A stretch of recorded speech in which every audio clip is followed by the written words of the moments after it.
La réflexion qui me préoccupe en ce moment est celle de la présence divine.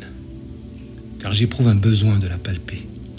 Et à vrai dire, il y a un fossé entre une science qui vient de l'intérieur et une autre qui existe à l'extérieur, même s'il est difficile de les démarquer. À ce sujet, on rapporte que l'imam Razali, rahmatullah alayh, lors d'un voyage, s'était fait voler ses ouvrages par des coupeurs de route. Il poursuivit ces brigands et l'un d'eux ne comprenait pas pourquoi l'imam s'acharnait à les poursuivre. Elle lui demanda « Pourquoi t'accroches-tu autant à ces livres ?»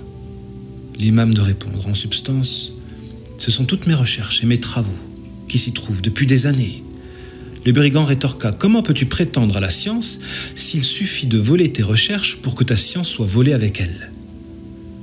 C'est là que l'imam Razali comprit que la science devait être intérieure et non dans notre bibliothèque. Il s'acharna à mémoriser tous ses ouvrages. Je ne sais pas pour vous, mais il m'arrive souvent de voir sur Internet des personnes de science se filmer devant leur bibliothèque. Cela peut paraître impressionnant de prime abord, car l'on pourrait identifier la quantité d'ouvrages au niveau de celui qui s'expose de la sorte, alors que très souvent, il n'en est rien. La vraie science n'est pas une science qui se conserve à l'extérieur de soi, mais c'est celle qui existe en soi et qui se vit. En fait, ce que je veux dire par là, c'est qu'il y a une différence radicale entre une personne qui ne fait que véhiculer un savoir qui existe dans des livres et celui qui le fait naître et jaillir des profondeurs de son être. Cette différence, on est censé la déceler en fonction de l'effet qu'aura sur nous l'écoute de celui qui donne un cours, comme il en va de même de celui qui récite le Coran. Il y a effectivement une différence entre celui qui s'efforce seulement de bien réciter le Coran et celui qui expérimente sa lecture de sorte de faire vibrer les orants. Bon, je pense que je me suis assez répété sur le sujet de cette différence. Si j'aborde la question aujourd'hui, c'est que je ne veux plus d'une foi théorisée. Et ma quête est légitime. Je veux une foi qui se palpe, mais je ne sais pas comment faire pour l'atteindre. Est-ce que la réflexion sur la question peut me donner quelques pistes ? En effet, la tradition prophétique nous énumère 3 degrés dans la spiritualité. L'islam, el-iman et el-ihsan. Le premier degré concerne la soumission de forme. Le second concerne la croyance au dogme à même de parfaire cette soumission de forme de sorte de la rendre stable, ferme, intense et vivante. Et enfin, le troisième degré concerne la certitude, à savoir l'action d'adorer Allah avec sensibilité, c'est-à-dire de rendre la servitude la plus directe possible moyennant une palpation du divin. C'est là que le thème du miracle rentre en jeu. Car le miracle est justement un phénomène qui défie et brise les normes et les lois de la nature, de sorte de chambouler notre représentation de la vérité. Vous pourriez me poser la question ici du pourquoi s'engouffrer dans cette réflexion. La réponse est pourtant simple. On a besoin de miracles pour cheminer dans la voie, car la consolidation spirituelle n'est point possible sans le miracle. Si l'on prend l'exemple, par exemple, de Moussa et de notre prophète, alayhi salatu wassalam. Le premier a parlé avec Allah et le second a réalisé le voyage nocturne.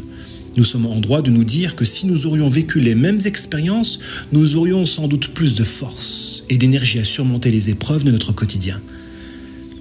Ceci étant, il est important de bien saisir la notion de miracle, car celui-ci n'a pas les mêmes effets sur les gens, et ce en fonction de leur statut. Le miracle pour un croyant ne fait que le renforcer, et ce dans la durée, tandis que pour un mécréant, il ne lui accorde la foi qu'au moment de son accomplissement, c'est-à-dire qu'après le miracle, le mécréant n'arrive pas à agir en fonction des effets de celui-ci, puisqu'ils disparaissent aussitôt. Dans ce sens, le sensible n'est intéressant que lorsqu'il suit le rationnel, car lorsqu'il le précède, il n'est pas automatique qu'il le génère. Les effets du sensible sont passagers, tandis que les effets du rationnel sont constants. Mais il est important d'accoupler le rationnel au sensible afin que notre dévotion ne soit pas seulement mécanique. Un amour sans du toucher n'est pas un amour complet. Ainsi, j'ai un besoin de sensibilité spirituelle afin de compléter ma foi et je trouve qu'il est fou de parcourir l'existence si courte dans ce bas monde sans se donner cet objectif. Que dis-je ? Il y en a plein qui ne se posent même pas la question et dont la pratique est stimulée par des paramètres externes à leur personnalité, comme l'environnement ou le regard que l'on se porte, et qui voient souvent s'écrouler leur religiosité à la moindre épreuve ou à la moindre tentation. L'épreuve. À vrai dire, si j'aborde cette question du miracle et de la palpation du divin, c'est en raison de l'épreuve. Car pour s'en délivrer, il faut invoquer son Seigneur. Or, pour qu'une invocation soit exaucée, il faut nourrir une belle image d'Allah Ta'ala tout en étant convaincu de l'exaucement. C'est là que le sujet devient intéressant. Comment faire pour obtenir cette certitude? Y a-t-il un mode d'emploi? Car si une personne pouvait me dire comment faire, Wallahi, je serais le premier à mettre en pratique ses recommandations. C'est là que j'ai saisi qu'il y a une différence radicale entre une science vécue et une science théorisée. Car j'en ai écouté des dourous sur le net, et ce jusqu'à m'en lasser, pour au final comprendre que seule une personne qui vit ce qu'elle dit pourra réellement me profiter. Que dis-je? Seul Allah, en réalité, peut nous aider quand il nous aura fermé volontairement toutes les portes à l'apparente utilité. Ainsi, les questions que je me pose ne sont pas des questions vaines, car elles ont pour vocation de m'aider à débloquer des situations. La science, à la base, a pour but d'étudier un objet afin d'extraire des lois de sorte d'en faire une application bénéfique sur un autre objet équivalent. Je remarque que nous sommes beaucoup, malheureusement, à avoir une foi qui nous pousse certes à une certaine constance dans la pratique, mais qui ne nous invite pas pour autant à exploiter le meilleur de nous-mêmes jusqu'à produire notre maximum dans l'engagement. J'ai médité le sujet et je suis arrivé à la conclusion qu'il y avait comme un écran entre notre science et notre pratique, parce que justement notre foi n'est pas assez sensible.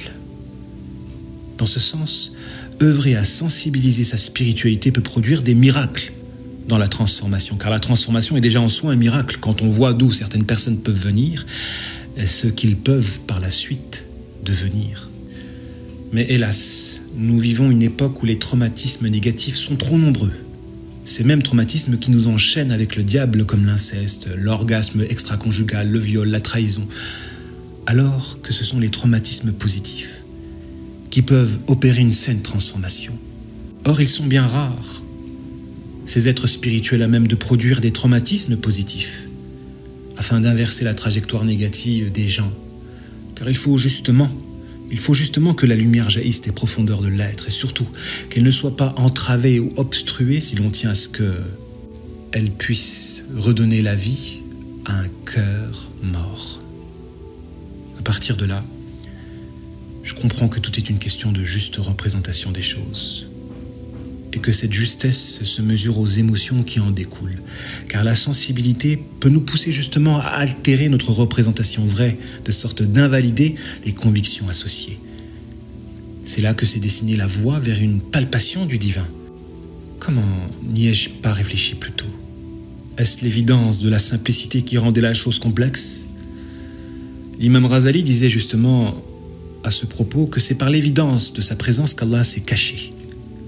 Aujourd'hui, je crois comprendre le concept. La palpation divine est facilement accessible à tous et à toutes.